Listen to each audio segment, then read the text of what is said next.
And sometimes when you say you want to be something, life tests just how much you want to be it. And for me, that happened when I was 14 and I broke my leg during basketball practice.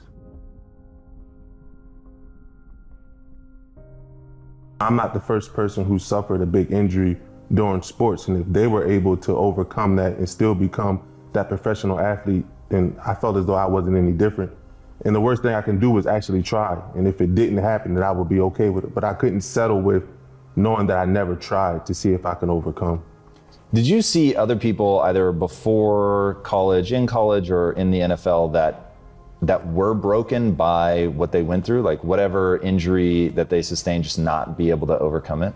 That happens a lot. You know, I wasn't the most talented person growing up in football. I actually was pretty terrible when I first started. But what stops people from making it to the highest level is that they don't overcome those injuries. They let the people come into their life and tell them, you know what, I don't think you're able to overcome this injury. And they don't even try. Whereas it's people who have the resolve to keep fighting and keep working towards a goal are the people who usually get their goals. There was actually an amazing quote that you said, and it was, I'm going to paraphrase it, but it was like, if you fail, don't worry, that doesn't make you a failure. It just means that what you were going after, you didn't want badly enough. Right. And I thought that was pretty interesting. How do you find things that you want that badly? Like, how do you not fall prey to that, where it's just like, well, I'm going to give up? I think people have to realize that they have to accept failure, but don't accept defeat. I think whenever you're trying to do something great, whenever you're trying to be successful, you're going to face failures, but it's those lessons in the failures that really take you to greatness. If you look at sports, when we go through practice, we fail all the time in practice, but they're controlled failures so that when it's really game time, when we step out on the field, when it really matters, we're able to execute because we failed so much in practice that we knew what we had to do in the game in order to succeed. And how do you think about failure? What, do you conceptualize it in a certain way that it's like a learning lesson, or how do you keep it from damaging your ego?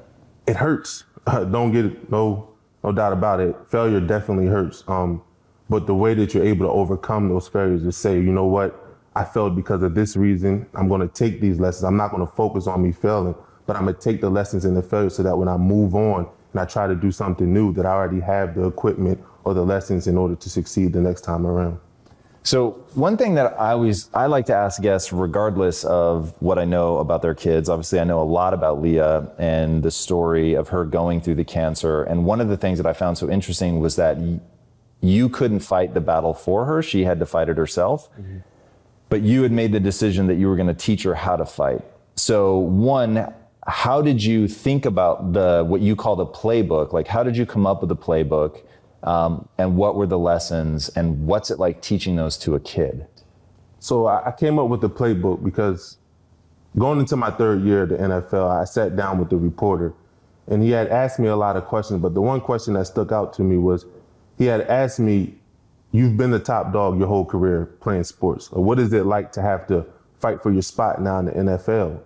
And it kind of rubbed me the wrong way because I felt like he didn't understand what I went through in order to get to this point. So I started to go down a list of all the things that I went through in my life. And when I told him, he had this look of shock on his face. Like, man, I can't believe you were able to accomplish all this after going through all that. How was you able to do it? And that was the first time anybody had ever asked me that question. And I didn't have a good answer at that time. I just told him, I don't know, I just did. Fast forward a couple of months later, Leah got diagnosed with cancer. And I was crushed. I thought, when I heard the word cancer, I associated with death, and I thought my daughter was going to die. But I decided to do some soul searching and find out what did I have in me that allowed me to overcome all the obstacles that I faced in order to make it to the NFL. And it was really football.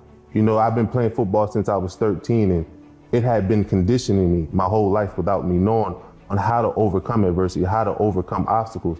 So I came up with a playbook that I was going to use to teach my daughter how to overcome the battle with cancer, because the beautiful thing about the brain is that we're able to condition it to think whatever we wanted to think and do whatever we wanted to do. And I wanted to condition my daughter to think like an athlete so she can approach this battle with cancer like a game. So how does an athlete think? Well, first, I feel like you have to have a vision. You have to set big goals for yourself. I tell people all the time, we hear, set obtainable goals that you can go after. But I honestly believe that you have to set big goals in life. And I compare it to the the Olympics with the high jump. You know, when you watch the high jump, when they're warming up, these people, they set the bar pretty low for themselves, right? And if you see these jumpers jumping over the bar, they're barely getting over the bar, which is, it's crazy to me. Because when I watch it, I'm like, you know, this guy's not gonna go far. He can't even clear the low bar. But as the event goes on and they start to raise the bar higher and higher, that same jumper is clearing the bar with no problem. And that made me realize that, you know, when you set the bar low for yourself, no matter how much potential you have, you only do enough to clear the bar. But if you set the bar high for yourself in life, you're gonna do everything you can to get over that bar. And sometimes you're gonna hit the bar, that's life. But if you set the bar high for yourself, you're still jumping higher than you would have if you set the bar low. So I wanted to set a big goal for my daughter, which was to beat cancer within a year. So what we did, when we set that big goal— And that was, if I remember right, they had told you it was gonna take 2 years. So you literally cut that in half. If it was successful, it would take 2 years. We didn't even know if she was gonna be able to beat this disease, but I knew if we broke that 2 year down in half, then we would work harder. What we did when we set that big goal is we broke it down into smaller goals. You know, so every time that she went in for chemo for 5 days, she would have a 21-day break in between. But we would celebrate after we got out the hospital in those 5 days, like we just won the Super Bowl. Because I felt like it was important for her to realize, you know, these are small steps that you're winning, but they're steps towards the bigger goal. So if you keep fighting, you keep building up these small victories, we're going to get the big victory in the long run. Yeah, that's really important. There's a lot of studies that back that up. And one of the things that I found most fascinating, to your point about having really big goals, is that the person who says, oh, I want to lose 5 pounds, right?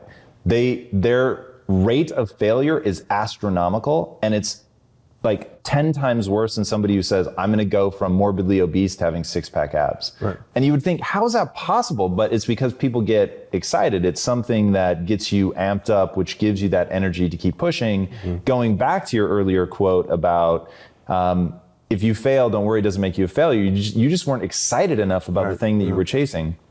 Now, how did you, in all of this, other than it's been well documented how playful you were with Leah through the whole process, dancing and celebrating like you guys have won the Super Bowl, how did you keep her focused and excited on what you guys were trying to accomplish? I think when you're trying to lead a movement, you have to get the person to believe in it just as much as you do, or else it doesn't work.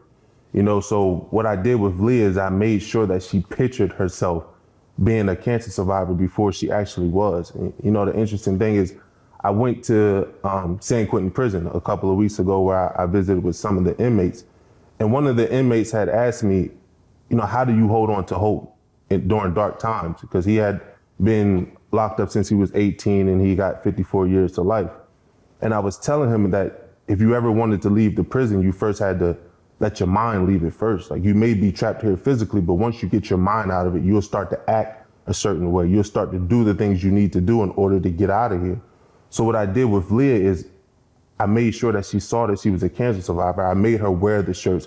I told her stories about people who beat the disease. And I said, you know, they're no different than you. If you take this same approach, if you start to act like you're a cancer survivor now, then you'll do the things that, you know, cancer survivors does. You'll be able to fight through the pain that you had to fight through in order to get to your goal. And when I was able to get her to see how important it was to start acting like it before she actually was, then it was easy. It was easy. That's incredible. It's doubly incredible given that she was 4 years old as you're going through this process. So I know we haven't gotten through all the things in your playbook, but really fast, tell us this story and where does it fit into the playbook of the crayons, which you're a better man than I, dude. That's like, honestly, I don't know that I could do that, but it's so impressive. Right. That was a tough moment, but I think it was a pivotal moment for Leah's battle with cancer. And it's actually when she got rolled into the room after having the 7.5-hour surgery to remove her tumor. When they rolled her in there, I didn't even know it was my daughter. Like, she was really swollen. She was lethargic. She couldn't move. She couldn't talk. It was scary. But they had told us that it was important for her to be able to move as days go on.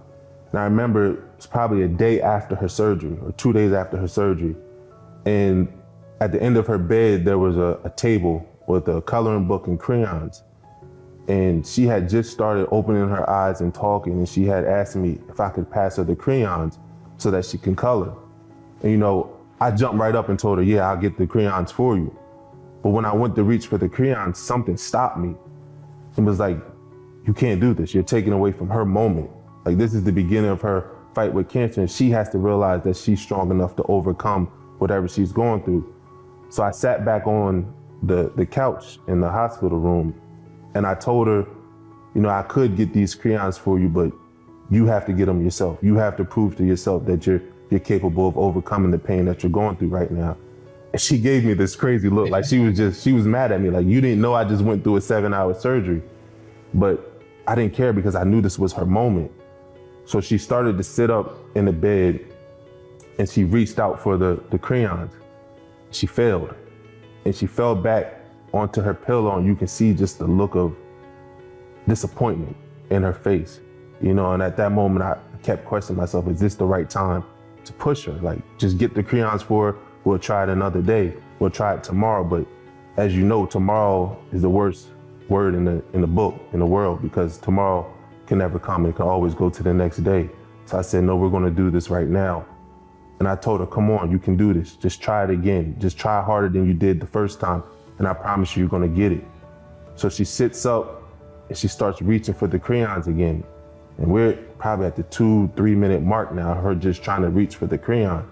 And she finally just jumps for it, grabs it, and falls back onto her pillow.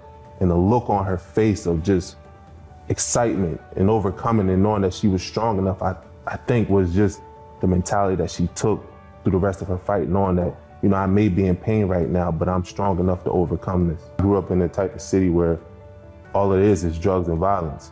And actually going into my freshman year, I went home to go to a party with some of my friends, and at that party, I watched somebody get killed right in front of my face. And I told myself that no matter what I went through in college, that I was going to keep fighting, because I didn't want my family, I didn't want to have to raise my kids in that same environment that I was raised in. So when I faced adversity and I wanted to give up, I realized that if I give up, I'm letting a lot of other people down, and I couldn't do that. Yeah, man, I get that for sure. What is your purpose now? You know, it took for me to watch my daughter battle cancer to find out what my purpose was, because I always wanted to be in the NFL, make a name for myself in the NFL, but then my daughter's fight with cancer really brought a lot of perspective to my life and what's important. So I tell people all the time, I may not be playing football anymore, but I'm still in the game, and it's my game of life. I don't know what quarter I'm in right now, but as I tell everybody, you know, as an athlete, I'm conditioned to fight for 4 quarters. So what I want to do with my life now is just empower people, take the lessons that I learned from my pain and my obstacles to help people overcome their pain. Because as a competitor, I was taking so many losses, you know, and when you're an athlete, when you're a competitor, you like to win.